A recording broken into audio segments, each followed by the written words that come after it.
أما بعد أعوذ بالله من الشيطان الرجيم بسم الله الرحمن الرحيم إنما يعمر مساجد الله من آمن بالله واليوم الآخر وأقام الصلاة وآتى الزكاة ولم يخشى إلا الله فعسى أولئك أن يكونوا من المهتدين صدق الله مولانا العظيم. درود شریف پڑھیے ہے اللہ.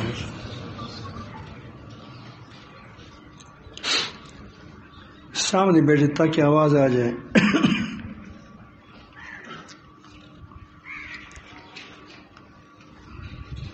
اللہ تعالی جل جلالہ فرماتے ہیں کہ بس انما آیا ہے، حصر کے لیے آیا ہے. مسجدیں وہی آباد کرتا ہے جو اللہ تعالی پر اور آخرت پر ایمان لاتے ہیں اور نماز کی اور زکوٰۃ دی اور اللہ تعالیٰ کے سوا کسی سے نہیں گھبراتے نہیں ڈرتے. یہ وہ لوگ ہیں جو مسجدوں کو آباد کر سکتے ہیں. لہذا وہ لوگ امیدوار ہیں کہ ہدایت والوں میں سے ہوں گے. اللہ تعالیٰ ہم سب کو حقیقی معنوں میں مسجد کی آباد کرنے والوں میں بنائے. مسجد یہ بہت ہی اہم ہے. یہ لوگوں کے اتفاق و اتحاد کا مرکز ہوتا ہے.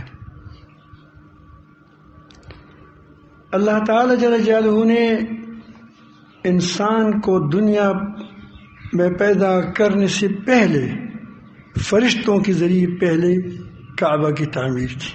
یہ پہلی مسجد ہے، یہ پہلا گھر ہے جو اللہ تعالیٰ کے نام پر بنا ہے.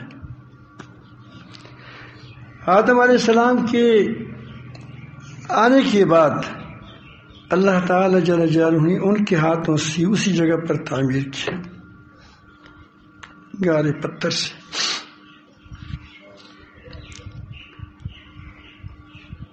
حضرت ابراہیم علیہ السلام نے جہاں بھی گئے وہاں پہلی مسجد بنایا. کعبہ کی تعبیری نو یہ حضرت ابراہیم علیہ السلام نے کی ہے. پھر اس کے بعد جہاں بھی مسلمان گئے، خود نبی کریم صلی اللہ علیہ وسلم تشریف لے گئے، وہاں مسجد بنائی گئی، پہلی مسجد، تاکہ مرکزیت ختم نہ ہو، تاکہ اللہ تعالیٰ کی عبادت، لوگ اللہ تعالیٰ کی عبادت کریں. محلے میں لوگ جمع ہو جاتے ہیں، ایک محلے کے لوگ، قریب کے لوگ جہاں وہ آ سکتے ہیں آسانی سے، وہ جمع ہو جاتے ہیں، ایک جگہ نماز پڑھتے ہیں. پھر جمعے کے دن مختلف محلوں والے، علاقوں والے ایک بڑی جگہ، بڑی مسجد میں جمع ہو جاتے ہیں.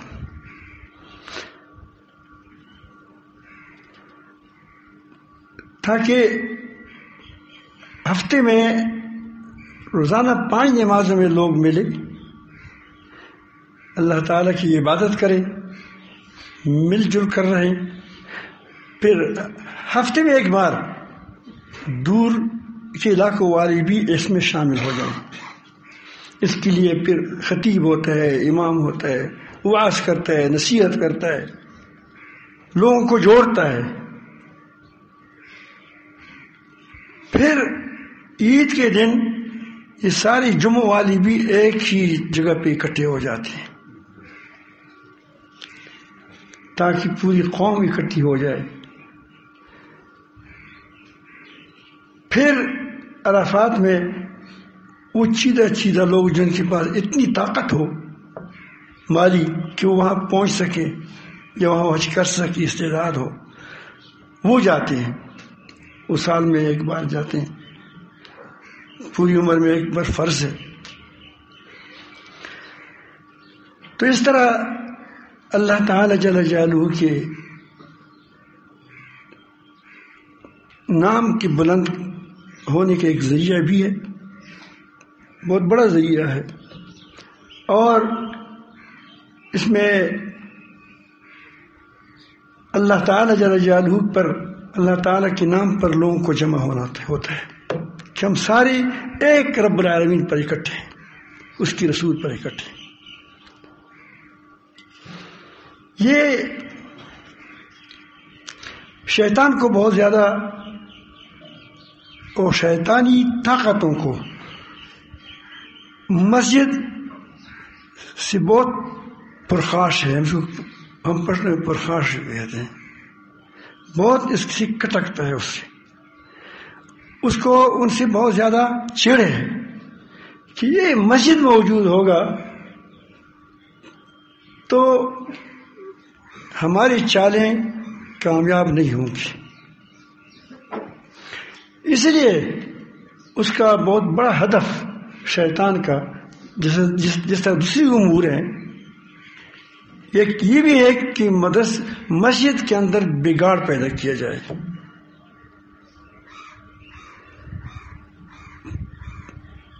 آج دیکھیں، یہ جو ہم کہتے ہیں کہ جگہ جگہ مسجد بنا گئی محلے میں، قریب قریب جگہوں میں، بلکہ ایسا بھی ہوتا ہے کہ بعض جگہوں پہ میں نے خود دیکھ لیا، اب تو الحمدللہ وہاں بات ٹھیک ہو گئی،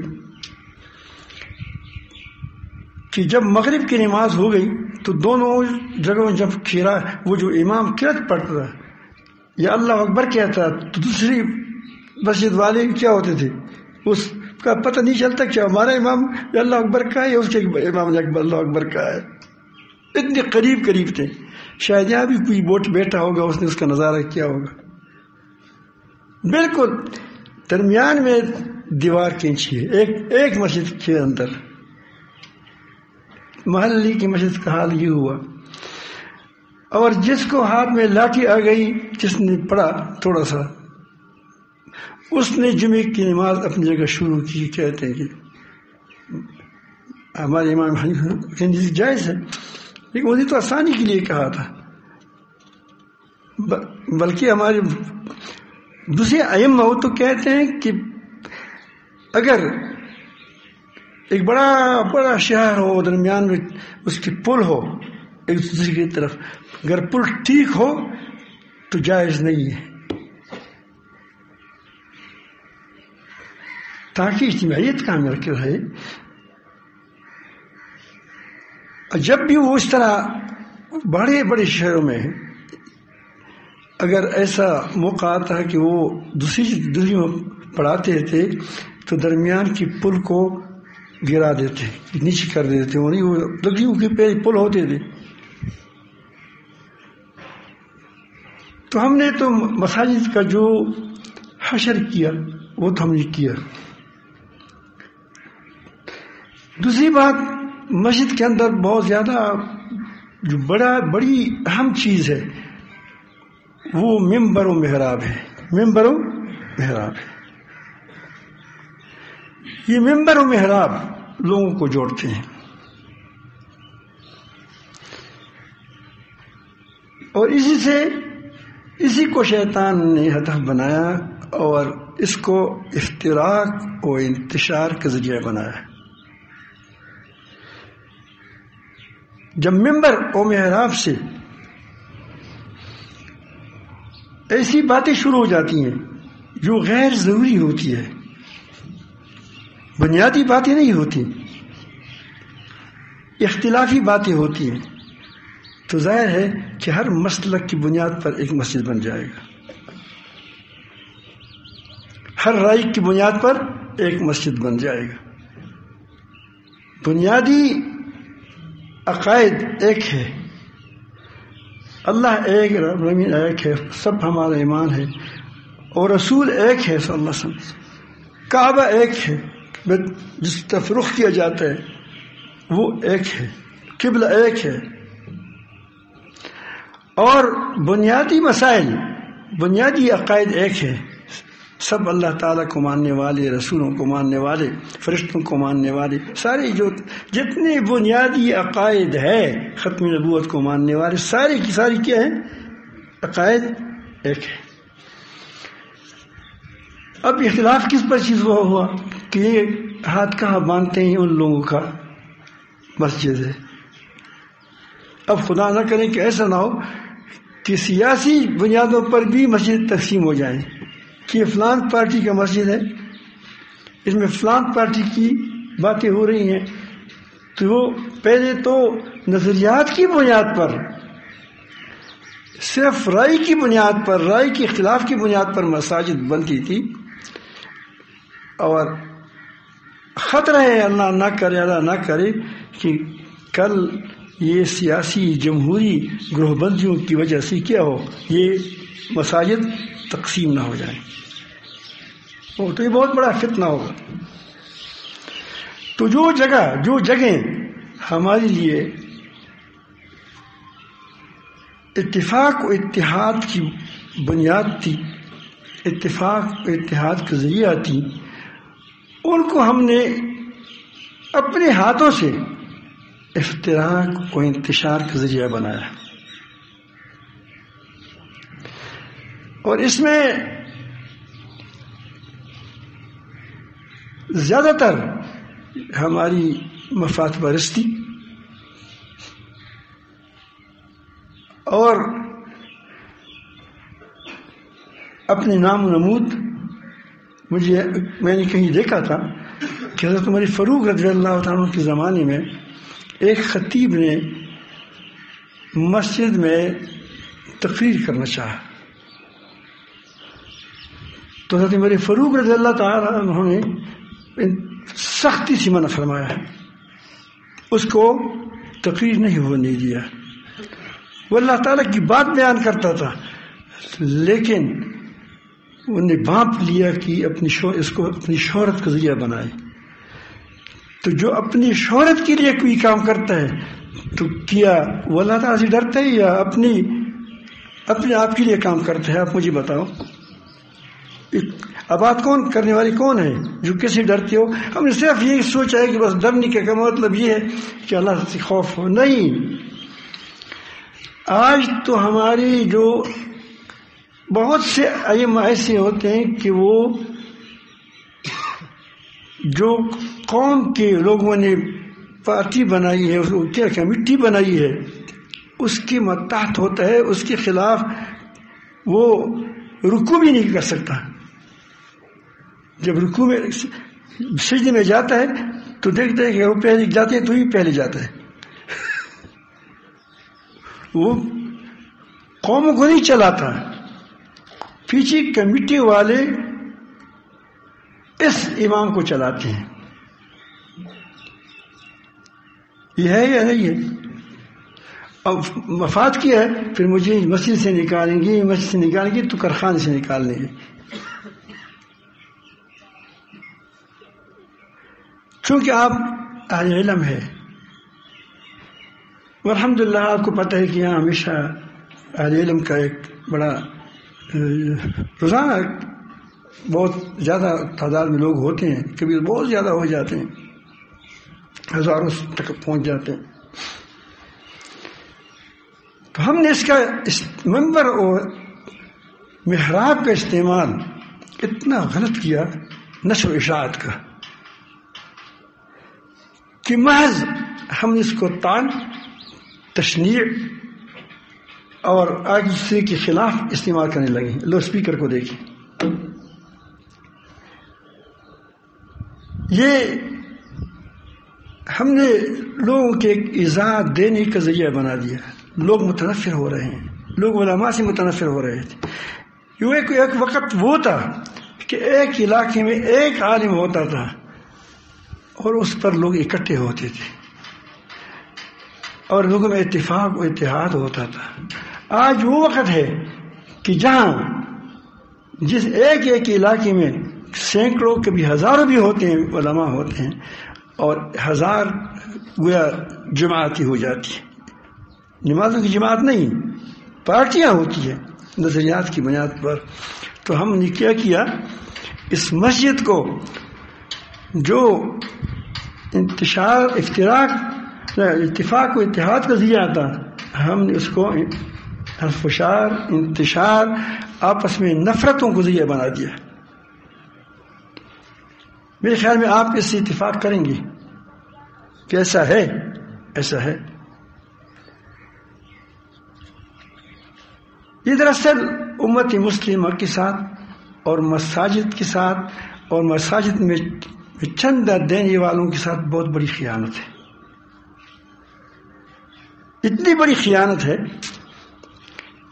کہ مسجد کا مطلب کون کیا تھا کہ امتوں میں کہ اتفاق و اتحاد ہو، اختلاف انتشار کو اس کو بچایا جائے.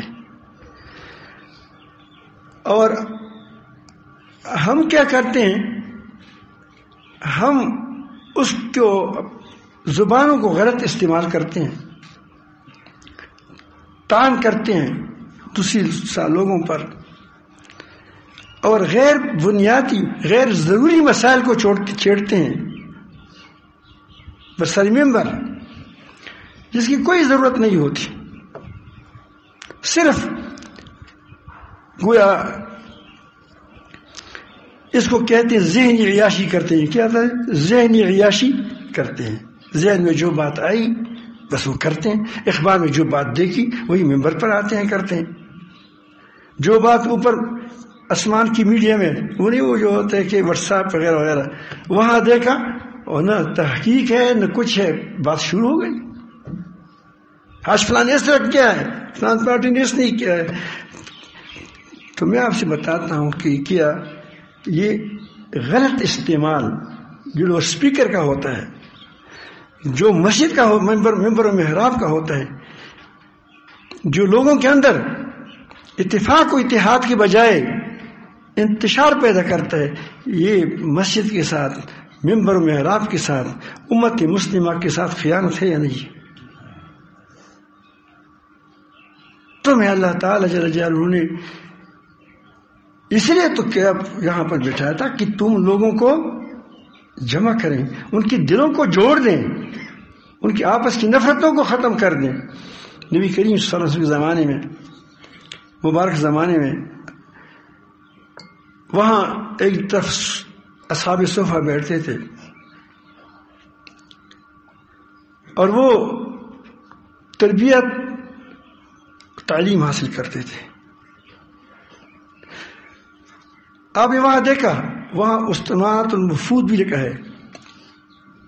ہمارے حضرت مولانا محمد مدین اللہ کے رہنے والے ہیں، وہاں رہتے ہیں. اللہ تعالیٰ ان کی لمبے عمر میں رشد میں ہدایت میں اور ترقی نصیب فرمائیں. ان کو خوب معلوم ہے، لیکن مجھے معلوم ہے کہ وہاں میں نے دیکھا تھا کہ وفود کا ستون، وفود کا استماعت الوفود، وہاں وفود وفد آتے تھے، تبلیغی وفود ہوتے تھے، جہاد کو ہی لوگ بھیجے جاتے تھے، جہاد وہاں سے لوگوں کو بھیجا جاتا تھا.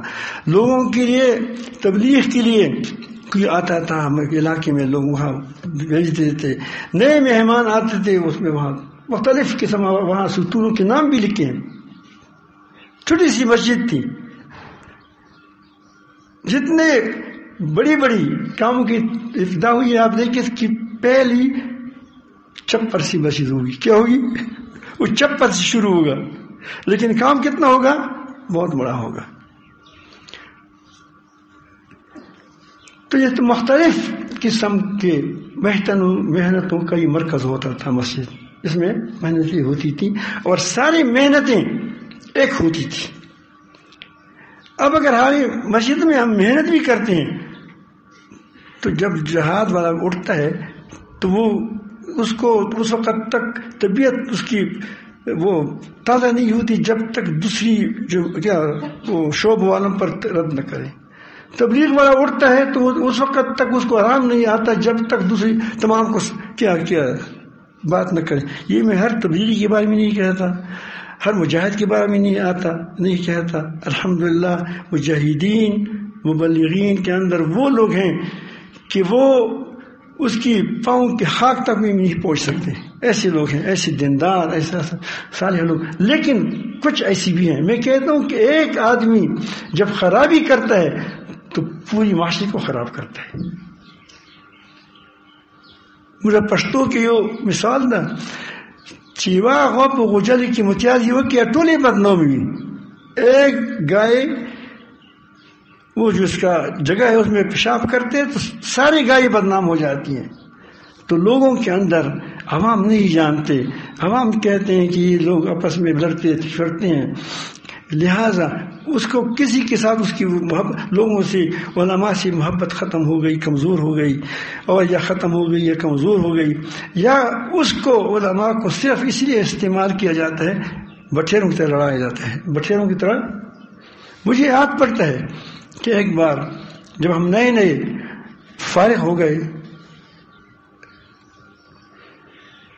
تو ہماری صاحبزادہ میں شہزاد بھائی ہے حضرت مولانا بشیر احمد صاحب، دعا بھی کریں کہ اللہ رب العالمین اس کو صحت کامل عاجل مستمر نصیب فرمائیں. اسپتال میں ہیں، اللہ تعالیٰ جل جلالہ اس کو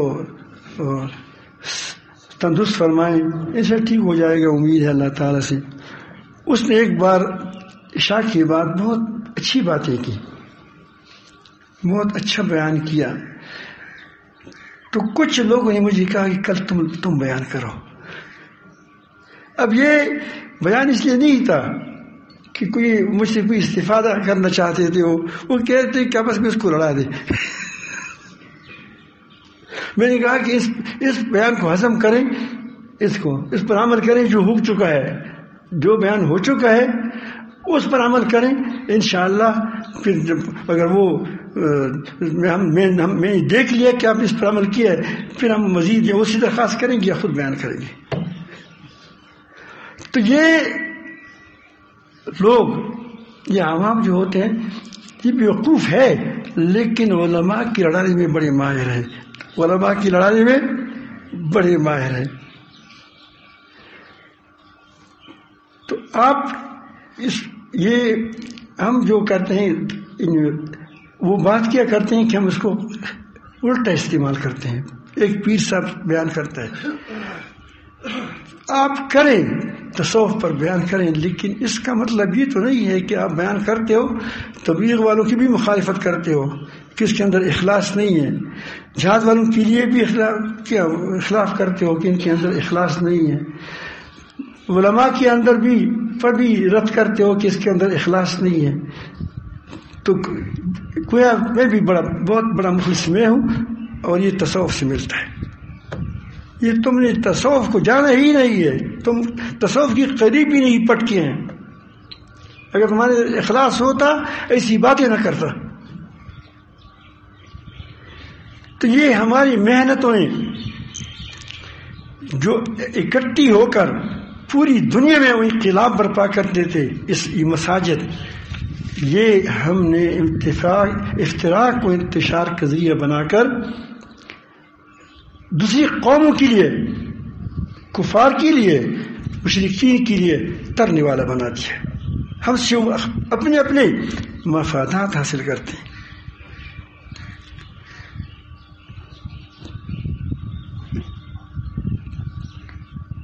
ضرورت کیا ہے؟ ضرورت یہ ہے کہ اس آیات پر عمل کریں جو میں نے آپ کے سامنے تلاوت کی. اللہ تعالیٰ فرماتے ہیں کہ جس کو اللہ تعالیٰ پر ایمان ہو وہ لوگ کر سکتے ہیں. ایمان کا مطلب یہ نہیں کہ آپ کہتے ہیں آمنت باللہ و ملائکتہ و کتبہ و رسولہ، میں نے پڑھا. ہم ظاہری طور پر واقعہ آپ کو مومن سمجھیں گے، لیکن کیا اللہ تعالیٰ پر ایمان یہ ہے کہ اللہ تعالیٰ جو کچھ کہتا ہے اس کی تم مخالفت کرتے ہو؟ تم دنیا کو بڑی چیز سمجھتے ہو، اللہ تعالیٰ کے حکم کو چھوٹی چیز سمجھتے ہو. اللہ تعالیٰ پر ایمان کا مطلب تو یہ ہے کہ اللہ تعالیٰ کو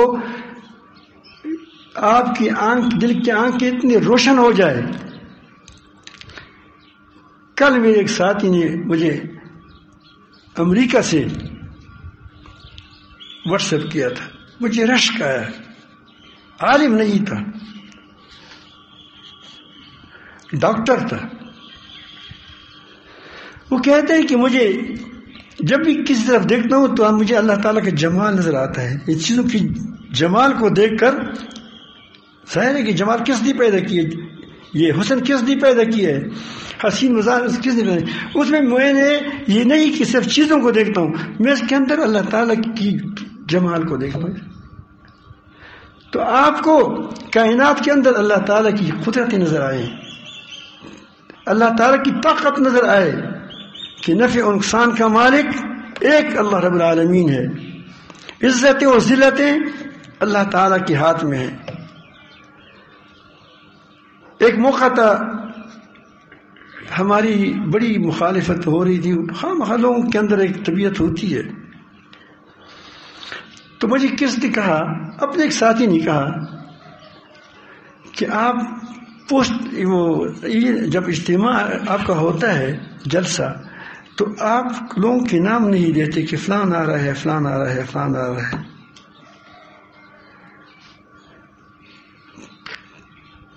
تو میں نے اس کو کہا کہ اس کا فائدہ کیا ہوگا.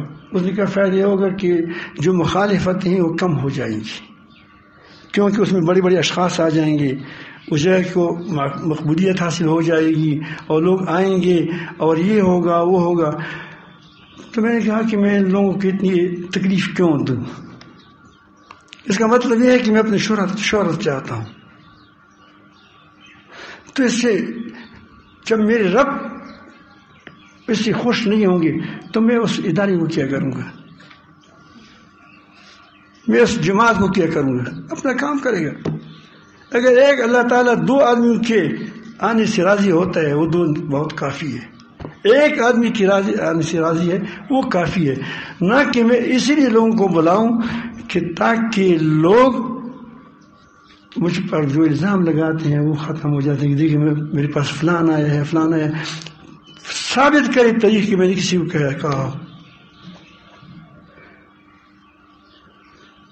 پھر جو ہماری زندگی اس میں وجہ یہی تھی, میں کہتا کہ جو چیز خدا اللہ کے لیے کرنی ہے, اب اگر آپ میں وہ لوگ آئیں گے تو مقبولیت حاصل ہوگی.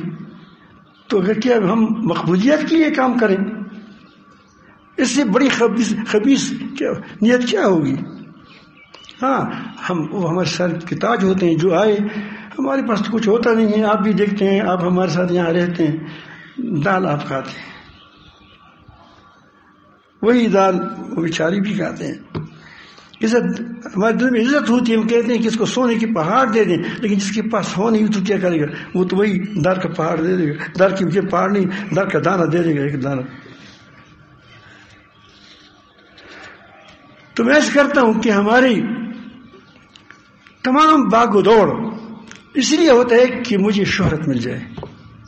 کیا یہ مسجد کی آبادی ہوگی, یا اللہ تعالیٰ پر ایمان ہے, من آمن باللہ, کیونکہ ہم نے عزت و ذلتوں کا مالک خالق کے بجائے مخلوق کو بنایا. ہم نے نفع و نقصان کا مالک خالق کے بجائے مالک کے بجائے مخلوق کو بنایا.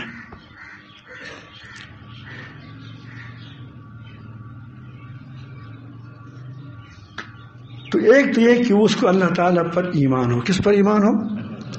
تو کیا وہ مخلوق کے لیے کام کرے گا. والیوم الآخر, اس کو آخرت پر ایمان ہوگا. ایسا نہیں کہ جس طرح ہم کہتے ہیں یتیم کے ساتھ سر پر ہاتھ رکھ کر اس کی نیچے جتنی بال آ جاتے اتنی نیکی تمہاری لکھی جائے گی. جو آدمی یتیم کی کفالت کرے وہ نبی کریم سے فرماتے ہیں کہ ہمارے ساتھ اس طرح ہوگا, دو انگلیوں کو ملا کر. اور یتیم کے ساتھ کو خیر پہنچانے میں آپ کو بہت جنتیں ملتی ہیں, باغات ملتے ہیں. اگر اب میں آپ کو کہتا ہوں کہ ایک یہاں یتیم ہے جو اس کو پالے, جو اس کی سرپرستی کرے, مجھے وہ لسٹ دیا کرے, بادشاہ ہوں, بادشاہ کہتا ہے مجھے رسید دیا کرے, 1 روپے کے بدلے جو اس نے خرچ کیے ہیں 1 لاکھ میں دے دوں گا. اور اس روزانہ تنخواہ اس کی عزت کی، اس کی وہ اس کو